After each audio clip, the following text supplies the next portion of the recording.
नमस्कार, स्वागत है आपका विंध्य भारत में। मैं आपके साथ साक्षी गुप्ता। आइए बढ़ते हैं खबर। भारत के मानचित्र में एक से बढ़कर एक अनजान धार्मिक ऐतिहासिक स्थल हैं जो देश, प्रदेश और क्षेत्रवासियों के लिए आज भी विश्वास, धार्मिक आस्था का केंद्र बने हुए हैं। कई युगों पहले बने इन धार्मिक स्थलों में एक नाम ऐसा है जिसको कपिल मुनि के आश्रम के नाम से जाना जाता है। अति क्रोधी विष्णु भगवान के 5वें अवतार माने जाने वाले कपिल मुनि आश्रम में एक ऐसी रहस्यमयी और पवित्र गुफा है जिसको लेकर ये दावा किया जा रहा है कि कपिल मुनि आश्रम वाली इस गुफा का सीधा कनेक्शन पाताल लोक से है। इस रहस्यमय गुफा को लेकर भी ये दावा किया जा रहा है कि अति क्रोधी कपिल मुनि ने राजा सगर के 60,000 पुत्रों को पल भर में भस्म कर दिया था। इसके बाद कपिल मुनि ने अपने क्रोध को शांत करने के लिए ऋषि मुनियों की तपोभूमि बुंदेलखंड में सदियों से खड़े गगनचुंबी सेहरा पहाड़ में बनी पाताल लोक से जुड़ी इसी गुफा को अपना आश्रम बनाकर कपिल मुनि आज भी इसी गुफा में भोलेनाथ की साधना में लीन हैं।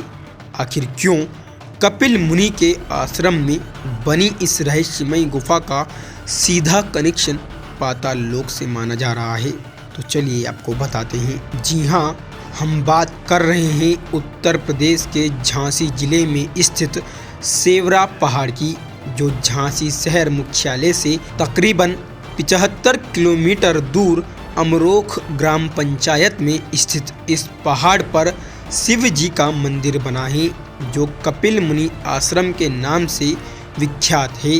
भगवान विष्णु के 5वें अवतार कपिल मुनि को माना जाता है। अंक शास्त्र की खोज करने वाले कपिल मुनि ने एक बार आवेश में आकर राजा सगर के 60,000 पुत्रों को भस्म कर दिया था। भगवान शिव को अपना आराध्य मानने वाले कपिल मुनि को हम परम तेजस्वी कपिल मुनि को कई नामों से जानते हैं। आइए अब हम आपको कपिल मुनि के आश्रम की महिमा के बारे में बताते हैं। हम आपको बताएंगे कि इस आश्रम के एक एक पत्थर का क्या इतिहास है। सेहरा पहाड़ की गोद में बने कपिल मुनि आश्रम के 6 किलोमीटर के दायरे में कितना बड़ा जड़ी बूटियों का हजारों पेड़ पौधे हैं। आश्रम के आसपास हजारों एकड़ में होने वाली खेती किसानी पर आखिर प्राकृतिक आपदा का कहर क्यों नहीं टूट पाता है। इस मंदिर की कहानी गोमाता से शुरू होती है। एक प्यारी सी सुंदर गाय हर रोज इस पहाड़ पर स्थित गुफा से निकलकर चरने के लिए एक बरेदी के पास जाती थी। बरेदी के मन में एक दिन लालसा जागी कि देखे इस गुफा के अंदर क्या है। बरेदी गुफा के अंदर गोमाता को पूंछ पकड़कर बाहर लेकर आया।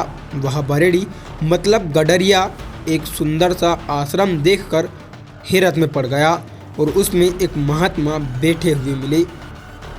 बरेदी ने साधना में लीन कपिल मुनि से कहा कि आपकी गाय हर रोज मेरे पास चरने के लिए आती थी, मुझे अपना मेहनताना चाहिए। संत ने उसे भभूति दे दी। एक कहावत है, भोले की भभूति में है खजाना। उस चरवाहों को समझ में नहीं आया कि भभूति नहीं बल्कि पूरा खजाना उसे मिल चुका है। जब वह अपने घर पहुंचा तो वह पूरी तरह से माला माल हो चुका था। कुछ दिन बाद लौटकर दोबारा उसी रहस्यमय गुफा में महात्मा के दर्शन करने के लिए वह आया तो वहाँ पर महात्मा नहीं बल्कि एक शिला मिली और गुफा में पानी भरा मिला। तब से इस स्थान पर पूजा पाठ शुरू हो गया। कपिल मुनि आश्रम के 6 किलोमीटर के दायरे में रहने वाले किसानों का मानना है कि सेहरा पहाड़ में बनी गुफा के जल से उनकी फसलें रोग मुक्त हो जाती हैं। इस गुफा के पवित्र जल को लेकर किसानों का दावा है कि जब किसान अपनी फसलों को कीट पतंगों से बचाने के लिए दवाइयों का प्रयोग करते हैं तब वह दवाइयों कीट पतंगों पर असर नहीं करती। इसके बाद इसी पवित्र गुफा के जल का फसलों पर छिड़काव करते हैं, कीट पतंगे खत्म हो जाते हैं। अमरोक गांव के ग्रामीणों का यह भी दावा है कि सहरा पहाड़ के आसपास की जमीन कभी बंजर नहीं होती। कपिल मुनि तपस्या के प्रतापी दया से पहाड़ के 6 किलोमीटर में होने वाली किसानों की फसलों पर कभी भी प्राकृतिक आपदा का प्रकोप नहीं टूटा। आश्रम के आसपास कई औषधीय पौधे लगे हैं जो बड़ी से बड़ी बीमारियों को दूर कर सकते हैं। हर सोमवार को यहाँ पर श्रद्धालु दर्शन के लिए आते हैं। इसके अलावा शिवरात्रि में यहाँ मेले का आयोजन होता है। वहीं इस धार्मिक आस्था का केंद्र कपिल मुनि आश्रम में खासतौर से शिवरात्रि के दिनों में भारी भीड़ होती है।